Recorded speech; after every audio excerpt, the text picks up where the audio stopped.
এইটারও ব্যাপার আবার আমাকে অভিক ইন্ট্রোডিউস করেছিল যখন আমরা ভূতের ভবিষ্যতের কথা ভাবছিলাম, তখন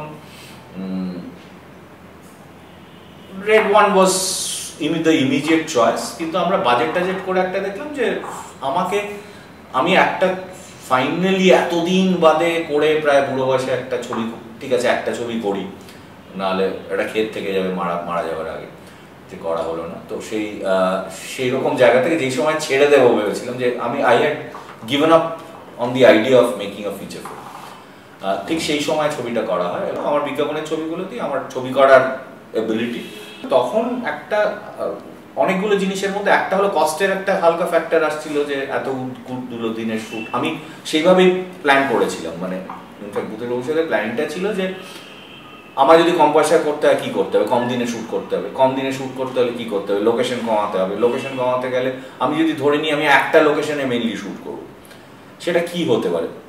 কলকাতা শহরে ইন্টারেস্টিং লোকেশন বলতে একটা পুরনো দিনের ভাঙাচোরা বাড়ি, এবং সেখানে put in an ensemble cast, যাতে ভ্যারাইটিটা থাকে। এবং অনসম্বল কিভাবে করা যায়, বিভিন্ন আর্থসামাজিক ব্যাকগ্রাউন্ড থেকে লোকজনরা আসছে, তার লিঙ্গুইস্টিক ব্যাকগ্রাউন্ড থেকে আসছে, তার সাথে মাথায় হলো যদি বিভিন্ন পিরিয়ডের লোকজনরা একসাথে থাকে, বিভিন্ন পিরিয়ডের লোকজন থাকতে হলে সবাই জীবিত হওয়া সম্ভব না, ইত্যাদি ব্যাপার। তাছাড়া আমরা যেটা করতে করতে যে মজাগুলো আসতে আরম্ভ করলো, যে আমরা যেহেতু বিভিন্ন পিরিয়ড নিয়ে করছি, লেটাস আমাদের তো সিনেম্যাটিক মেমোরি দিয়ে আমরা মনে রাখি, আমরা সবাই তো দেখিনি, কিন্তু একটা সময়কার কলকাতাটাকে আমরা মনে করতে গেলে আমাদের রেফারেন্স আছে ধরো চারুলতা, যে এখানে সত্যি সেটা ছিল কিনা জানি না, যতটা যা ছবি টবি দেখে পুরোনো দিনের ফিল্ম মেকাররা বারা যেটা করেছিল আমরা সেটা ফলো করে নিয়েছি।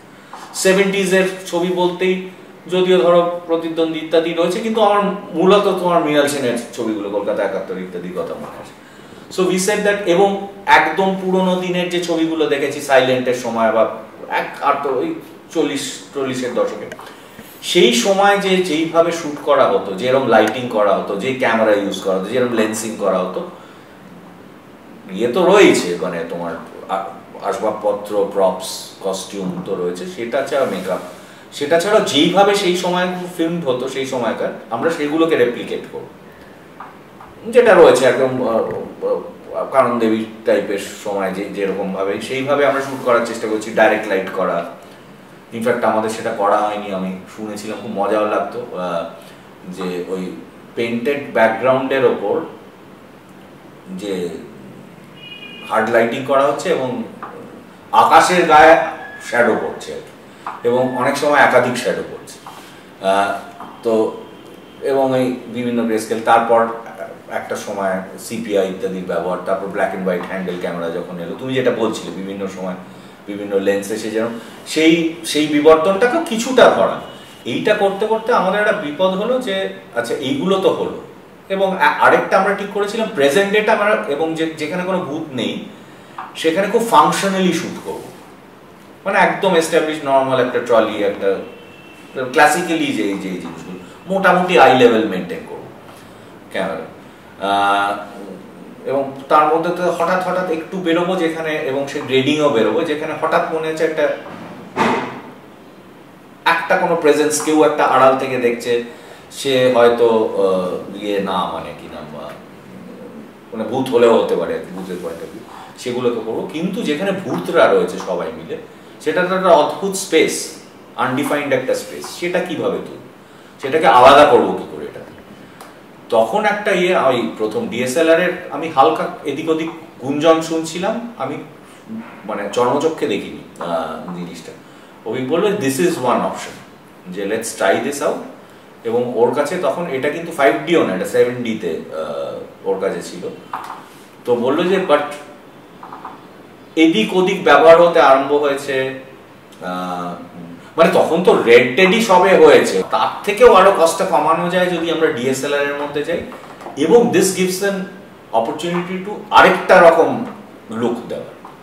এবং ও বললো যে আমরা যদি একটা ওরকম এক্সট্রিম বড়, যেটা আমাদের রেডে তখন অ্যাভেলেবল ছিল না, লেন্সিং বলে, আমি ওটা জোগাড় করে পারি, হ্যাঁ একটা অলমোস্ট নিয়ার, হ্যাঁ হোয়াইট, হ্যাঁ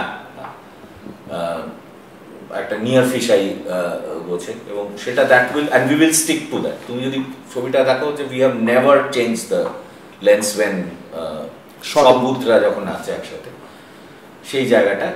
এইটাতে কি হয়, দুটো জিনিস হলো, একটা হলো আমাদের কনভিনিয়েন্স, কস্ট ইত্যাদি কমলো, এবং সিনেমার একটা ল্যাঙ্গুয়েজ পাল্টাল। এটা বিপদ হলো কিছু কিছু, এর মধ্যে কিছু কিছু বিপদ হলো। বিপদটা যেটা হলো সেটা হলো যে the actors were not ready for this. হঠাৎ একটা নাকের সামনে পরান্দা বলছে যে আমি কি করে অ্যাক্টিং করবো বলতো, তুই যদি আমার নাকের সামনে একটা ইয়ে করে রাখিস। যখন ও একটা ইয়ের ওপর উঠছে, পাঁচিলের ওপর উঠে শুট করছে, গুপি অপারেট করতো, আর অভিকের মাঝখানে আমার নাক বাড়িয়ে ওই ও খালি একটা স্পেশাল আমার আরেকটু বড় মনিটর একটা করে দিয়েছিল, যেটা হাতে নিয়ে ঘুরতাম। আমার যে আর্ট ডিরেক্টর চিঙ্কু তো আসা বন্ধই করে দেবে, ওরা কিছু দেখতে পাচ্ছি না, করতে পারছি না, আমি আর আসবো না, কবে কবে এই ক্যামেরা আছে বলে আমি আসবো না।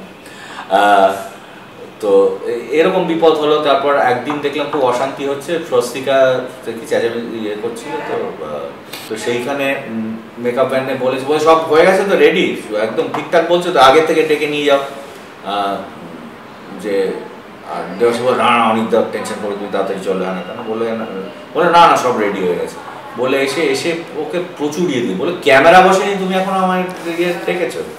তাই সেই ক্যামেরাটা তখন নিয়েতে ছিল, এখন বাবু সবাই অভ্যস্ত হয়ে গেছে, একটা ট্রের মধ্যে বসানো ছিল, ট্রেটা পিকনিক সিনে রয়েছে, which is a very standard thing to do, not I.